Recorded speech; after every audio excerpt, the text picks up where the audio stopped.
Greetings, beloveds. My name is Adia, and I'm so grateful to be able to sit here with you all and to tell you a story of my own personal transformation, and to share with you how important the stories that we tell really are.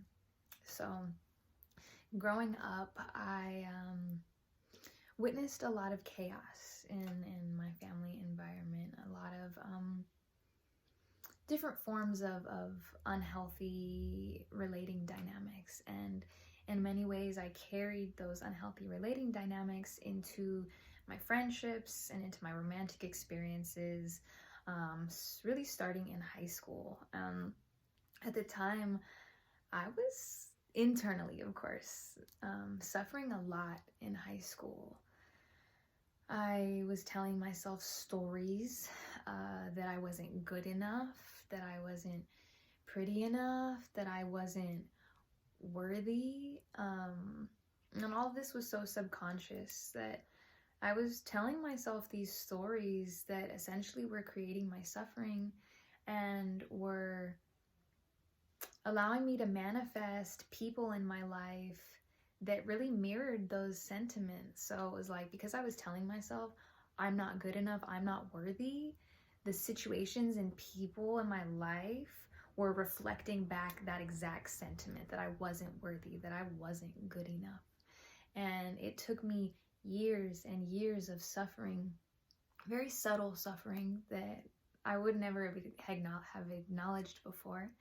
But it took me years of that suffering until I was having a conversation with a friend, and I was like, why does this keep happening to me? Why do I keep getting treated like this? What is it? My friend posed a question to me. They said, well, what is the one common denominator in all of these situations? You are the one common denominator. I was like, what? It was this moment where I was encouraged and advised essentially to see how I was creating this suffering in my life, how I was manifesting this suffering in my life. I was telling myself these stories that I wasn't good enough, I wasn't this, I wasn't whatever. And life was reflecting back to me the stories that I was telling myself. And so after my friend shared that piece of wisdom with me, I started to take steps in my life to be more accountable and to take more responsibility for my choices, for my feelings, for my emotions. If I was feeling angry or upset, or if I was suffering, I looked in the mirror and I asked myself, what story am I telling myself to create this suffering, to create this sadness? What story am I telling myself? The wisdom that was given to me basically let me know that whatever perspective I choose to take on life and my life circumstances, that's what it is. If I tell myself I am beautiful, I am holy, I am divine, then I am. If I tell myself I am this bad thing, this bad thing, this bad thing, then I'm gonna suffer the stories that my mind tells me.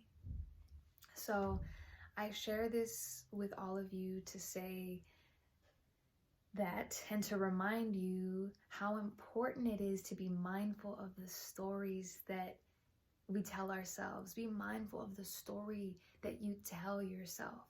If a challenge comes up in your life, in your space to be dealt with, look at it as an opportunity to grow.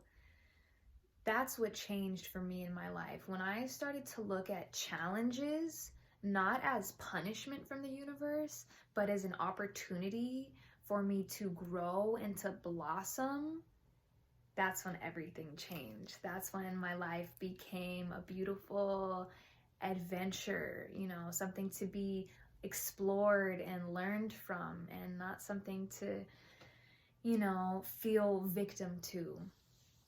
So yes, thank you all so much for tuning in to this moment and for being gentle with yourself. Remember to be gentle with yourself and remember to tell yourself good stories. Tell yourself stories to boost your self-esteem. Thank you.